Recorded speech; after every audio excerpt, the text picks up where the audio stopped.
Hi hello నమస్తే, నేను మీ స్కందాస్ ma'am. ఈరోజు మన ఛానల్లో తెలంగాణ అథెంటిక్ రెసిపీ అయిన సర్వపిండి ఎలా చేయాలో చూపించబోతున్నాను. దీనిని ఆంధ్రాలో తప్పాల చెక్క అని కూడా అంటారండి.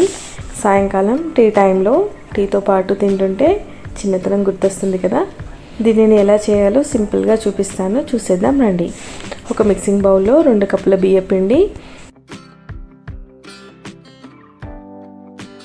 సన్నగా తరిగిన చిన్న ఉల్లిపాయ తరుగు, ఒక సన్నని పచ్చిమిర్చి తరుగు, సన్నని కొత్తిమీర తరుగు, 2 గంటల పాటు నానబెట్టిన పచ్చిశనగపప్పు 2 టేబుల్ స్పూన్స్, వేయించి పొట్టి తీసుకున్న పల్లీల పలుకులు కాసిని, వేయించిన నువ్వులు 2 టేబుల్ స్పూన్స్,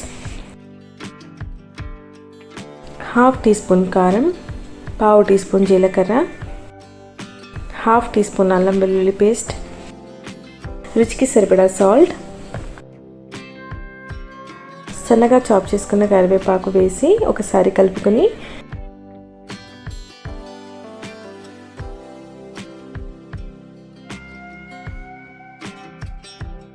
చిటికెడు పసుపు వేసి ఒకసారి ప్రెస్ చేస్తూ కలుపుకొని కొద్దిగా నీరు చిలకరిస్తూ చూపిస్తున్న కన్సిస్టెన్సీ వచ్చేలా చపాతీ పిండి కంటే కొద్దిగా పల్చగా కలుపుకోవాలి. సింపుల్గా చెప్పాలంటే చేతితో తట్టుకుంటే స్ప్రెడ్ అయ్యేలా ఉండాలి కన్సిస్టెన్సీ.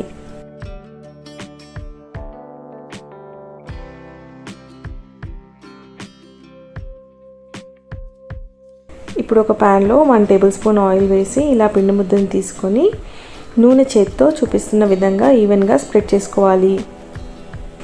మరీ లావుగా కాకుండా అలా అని మరీ సన్నగా కాకుండా ఒక 4 to 5 mm థిక్నెస్ వచ్చేలా స్ప్రెడ్ చేసుకొని ఇలా వేలితో హోల్స్ చేసి ఆయిల్ వేద్దాము.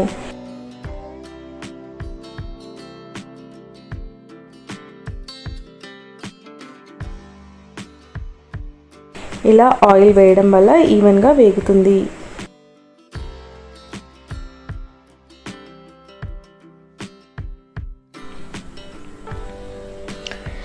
ఇప్పుడు ఈ ప్యాన్ని స్టవ్ పైన పెట్టి ఫ్లేమ్ లో టు మీడియంలో అడ్జస్ట్ చేసుకొని మన సర్వపిండిని కుక్ చేద్దాము. ఇలా మూత పెట్టి కుక్ చేయడం వల్ల పైన కూడా చక్కగా ఉడుకుతుంది. ఫ్లేమ్ మటుకు ఖచ్చితంగా లో టు మీడియంలోనే పెట్టి కుక్ చేయాలండి. హై ఫ్లేమ్లో పెడితే త్వరగా కలర్ మారిపోయి లోపల ఉడకదు. కాసేపటికి సర్వపిండి ప్యాన్ నుండి సెపరేట్ అవుతుంది.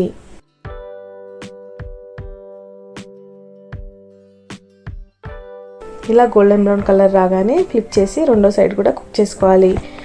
ఫ్లిప్ చేస్తే విరిగిపోతుందేమో అనుకునేవారు మీద ఒక ప్యాన్ మీద ఒక ప్లేట్ పెట్టి ఫ్లిప్ చేసి మళ్ళీ దాన్ని ప్యాన్లో వేసి కుక్ చేయొచ్చు.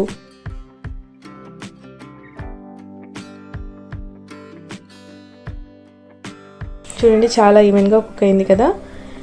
మరి మీరు కూడా ట్రై చేసి మీకు ఎలా కుదిరిందో కామెంట్స్లో తెలపండి. ఇలాంటి మరెన్నో ఇంట్రెస్టింగ్ రెసిపీస్ కోసం please like, share and subscribe చేయండి. Thanks for watching.